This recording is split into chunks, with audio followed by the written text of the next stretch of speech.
A 5-volt charger voltage regulator circuit with temperature compensation is discussed in the circuit design example. The circuit is implemented with two operational amplifiers or op-amps, a pair of p-channel junction field effect transistor or JFET, and at the output a p-type MOSFET or PMOS as the power transistor that is enforcing the needed voltage and the current required to charge the portable electronic device, for example cell phone, at the output of the circuit that we need to charge using this circuit. How is this circuit working and how the temperature compensation scheme is operating in this circuit, and what value of components need to be selected in the circuit so that we get the 5-volt target or desired output for this circuit. Okay, so let's just focus on first the op-amps. We can see that it's a single supply design. So on one side the supply of op-amp connected to 6-volt supply at input, and the other side it's connected to ground. This is applicable for both op-amps. So op-amps are properly biased. Also, looking at the first stage, you can see that op-amp 1 in the first stage has a proper negative feedback in the circuit. I'm going to talk about it, but basically negative feedback is in place. The same thing is about op-amp number 2. So op-amp 2 also, even though seemingly there is a connection to the positive input terminal of the op-amp, I'm going to show that that effectively is a negative feedback in this circuit.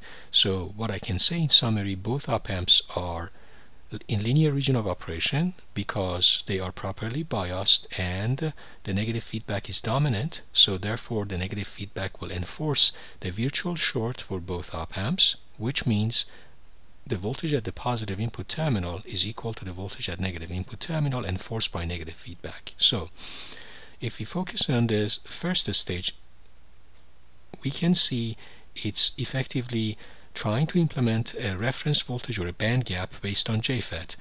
So via virtual short, as I talked about, the voltage at negative and voltage at positive input terminal of the op-amp should be the same. So we have the same voltage V and V here. What is the meaning of this? Notice that the connection of the negative terminal is to the source of the second transistor. So this one is S2. And notice that the connection of the positive terminal of the op-amp is to the source of the first transistor. These are the p-channel JFETs.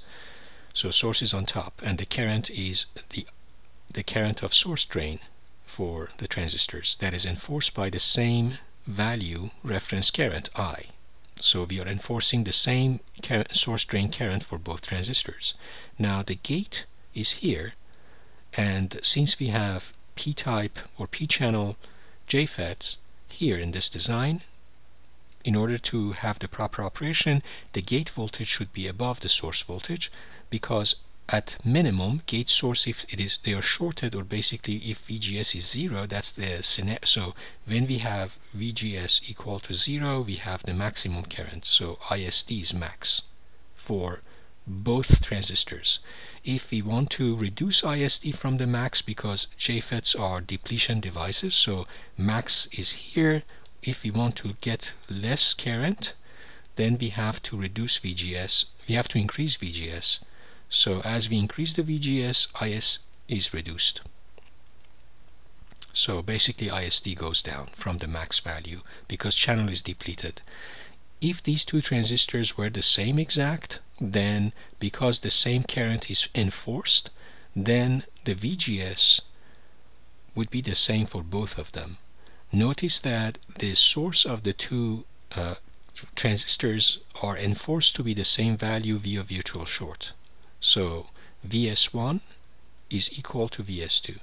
So if they were the same transistors, then VGate1 should be equal to VGate2 as well. But that is not the case, because by design, despite the fact that these two transistors are very similar, intentionally what is done in this circuit is the channel implant for the second transistor is more than the channel implant for the first transistor. So we have extra charge implant here. As a result, the pinch-off voltage or turn-off voltage for these two transistors are different. So I'm going to write it here. So channel implant, basically some extra channel implant let's say for the second transistor, for T2, as a result, V pinch off for the transistor 2 is greater than V pinch off for the transistor 1. So that means that as we are increasing VGS, there is a point which is the pinch off point. So when VGS, voltage of gate source, reaches a value that is referred to as pinch off, then the current becomes 0. So that pinch off value for the second transistor is higher than the first transistor in this JFET scheme. So that means if we are enforcing the same current through these two transistors, then the VGS needed for let's say transistor 2 should be higher, so that we deplete the channel more compared to the depletion for this T1, so that we enforce the same current. Okay, so this means VGS2 should be greater than VGS1, so that we end up with the same source drain current.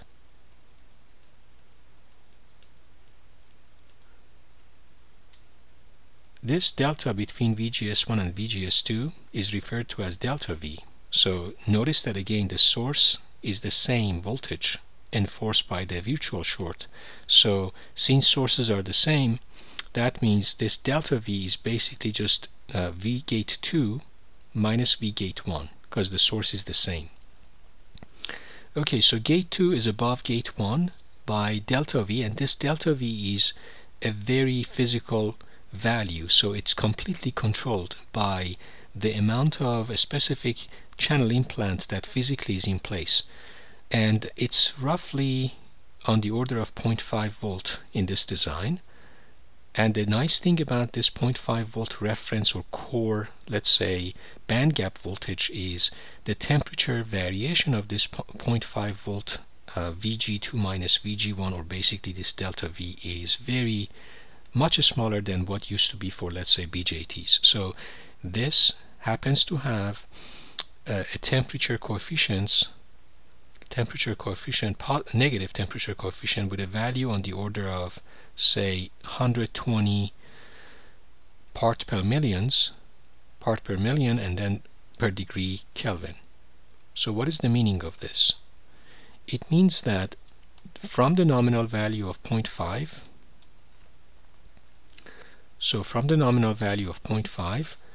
the actual voltage at the delta V basically, so the formula for delta V is like this. This means the formula for delta V is in the form of delta V equal to nominal 0.5 times 1, and then we have negative, because it's a negative temperature coefficient, and then 120, that's per million. So divide by 10 to the power 6, and then delta T. Delta T with respect to usually room temperature. So let's say if delta T is basically change in junction temperature in Kelvin minus, let's say, reference temperature, which is room temperature at, say, 293 Kelvin, which means roughly 20 degrees C. So since it's delta temperature, it doesn't matter. We say the delta in Kelvin or centigrade is the same thing. But per every 1 degree increase in the junction temperature result in slight reduction in the voltage. If you compute this for, let's say, extreme change, so I'm going to make it extreme change, let's say from 20 degrees C, so I'm going to write it here. So if Tj is exactly at 293, which is room temperature, we get delta T0, so no impact. But if we get 50 degree higher, so let's say at 343 Kelvin, or basically let's say 70 degrees C junction temperature, then we get delta T equal to 50.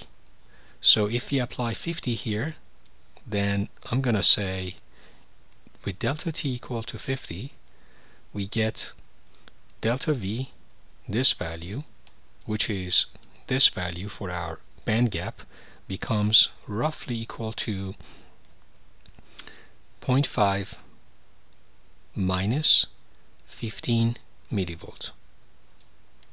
Sorry, 0.5 minus 3 millivolts, roughly. That's what we get from this circuit. So minus 3 millivolts. So it's not a lot, it's very small actually. I mean, consider the 500 millivolt reference nominal value, and then when we have 50 degree C or 50 degree Kelvin change, which is a lot for the junction, but it can happen, then we only get 3 millivolt change in a 500 millivolt, let's say, reference, which means already reference itself is very stable. But if we really need even further stability from this device, then what we need to do is there is a temperature compensation current, which is the I with positive temperature compensation coefficient. So it's I proportional to absolute temperature in positive fashion, that is designed in this circuit so that it would have a charge, or let's say current, flowing through the R3 resistor that would try to counteract reduction of the voltage. So as you can see, delta V is reducing or becoming less as the temperature is increasing. So the voltage drop across R1 reduces a little bit, but then the voltage drop across R3, because it's combination of what's coming down from R1 and what's coming down from IPTAT, it will increase slightly because of IPTAT, and as a result the overall voltage at the output, so let's say Vref, will be kept constant. So that's the idea. So what is this Vref? Let's compute that. So Vref is basically the result of, we have two independent operation. IPTAT goes and result in a voltage drop on R3, and then we have scale up. Delta V appears across R1, but then is scaled up across the series of R1, R2, and R3, so that we get Vref. So Vref is the scale up, so this current, which is simply delta V divided by R1, and don't forget that delta V formula is shown here already. So that's formula 1, which I said with the 50 degree change in junction temperature, it effectively results in a very slight change in nominal value of delta V. Now delta V divided by R1 is the current, but then this current flows through the series of three resistors. So as a result, I get the total voltage across the three resistors, because Vref is at this point versus ground. So Vref is this current times R1 plus R2 plus R3, and then plus the impact of IPTAT, or the positive temperature coefficient compensation current proportional to absolute temperature, the impact of that across R3, which will add to this Vref. So I have basically the IPTAT, so let me write it here. So IPTAT times R3, which is a potentiometer or variable resistor that we can adjust so that we get the exact Vref that we want at the baseline. So if we just further just simplify the whole thing, it just becomes the Vref equal to 1 plus R2 plus R3, or let's keep it as it is. So I'm going to just keep it as it is, R1 plus R2 plus R3 divided by R1 times delta V, the core band gap voltage, plus, let's say, the R3 times IPTAT. Okay, so this is our formula. Let's say this is equation number 2, but then we can substitute a specific value of components that are selected. So we have 10K for R1, 10 kilo ohm, 30 kilo ohm for R2, and then we have a adjustable value 10 kilo ohm for R3. So let's for now keep it at 10K. Then for R3, then what we get is Vref is equal to the sum of these values, which is 50K, divided by R1, which is 10K, times delta V, which is by default, let's say 0.5. So I'm going to use equation 1 as well. So the name of this equation is equation 2. I'm going to keep it here. This is equation 2. So let me just make sure I have the right place for equation 2. This is equation 2. I am using equation 1 to substitute for delta V in this equation, and also the value of components. So 0.5 times 1 minus say 120 divided by 10 to the 6 delta T, and then we have R3, which is 10K but adjustable, and then times the current IPTAT. Okay, so if I just proceed with further calculation, I get Vref equal to, this is baseline nominal at 10K R3, that is 5x times 0.5, that gives me 2.5 volt. And then we have minus,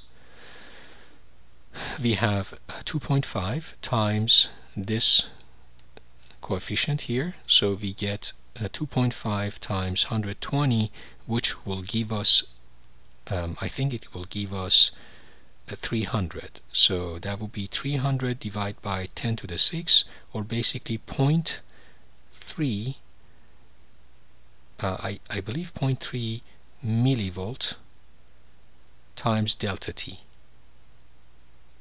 That's what we get.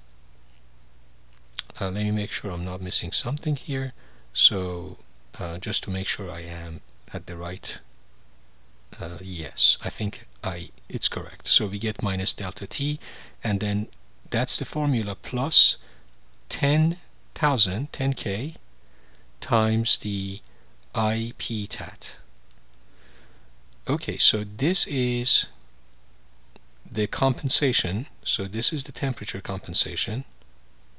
So as you can see, the effect of the core, let's say, voltage is a negative temperature coefficient as delta T, or temperature of junction, rising.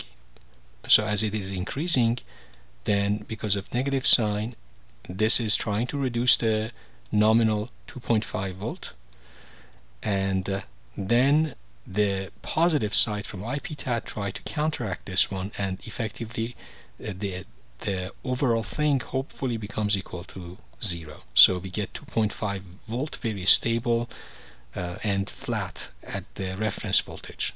So now what happens is, if we have 2.5 volt here, we will have 2.5 volt here enforced by the virtual short of the op-amp in negative feedback. I'm going to show why. Now if 2.5 volt appears here, because no current can come in, or let's say go out of the negative terminal of any input terminal of the ideal op-amp, because it has infinite impedance, then the same current flows through R4 and R4. So therefore, if there is 2.5 volt here, because the same current flows through these guys, there should be 5 volt here. So it's just basically a simple voltage division between two equal value resistor.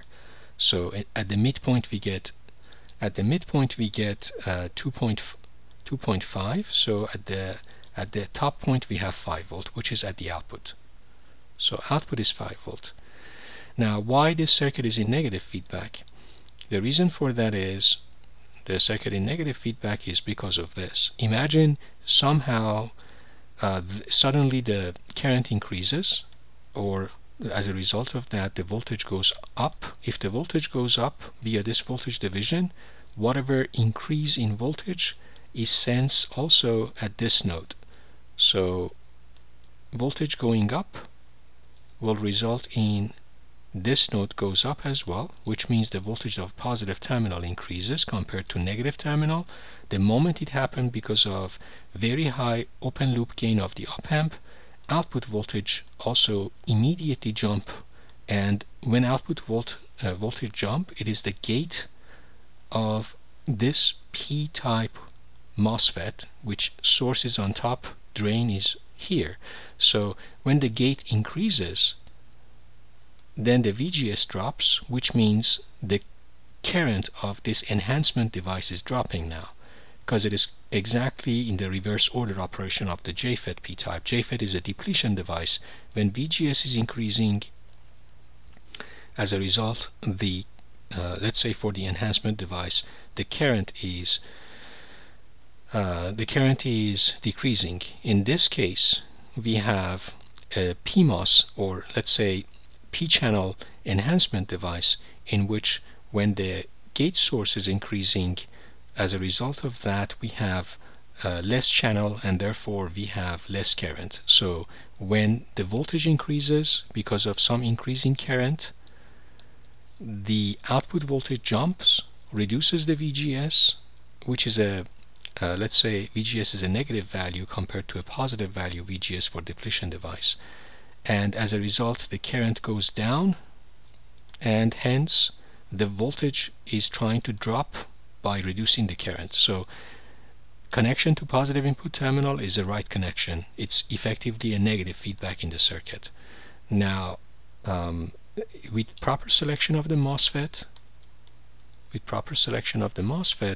we have, let's say, there are many choices, but one example is from Vishay, let's say IRF 9530. That's a power MOSFET, or a good MOSFET that can support the voltage needed in this circuit and also support the power and current, so we can easily support up to even as high as 1 amp in this circuit if need be.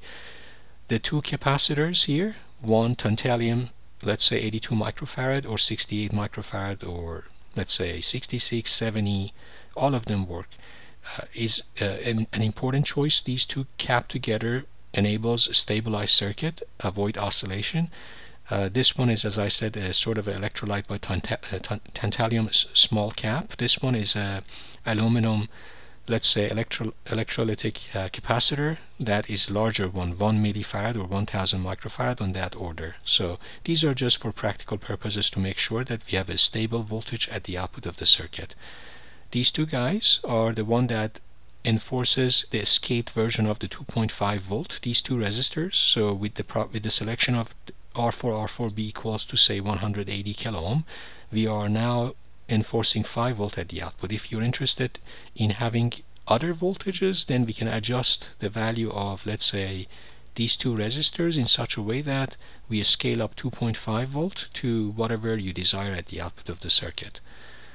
And this 470 kilo ohm again is for just practical reason, to make sure that we don't have a situation that we end up with saturated transistor.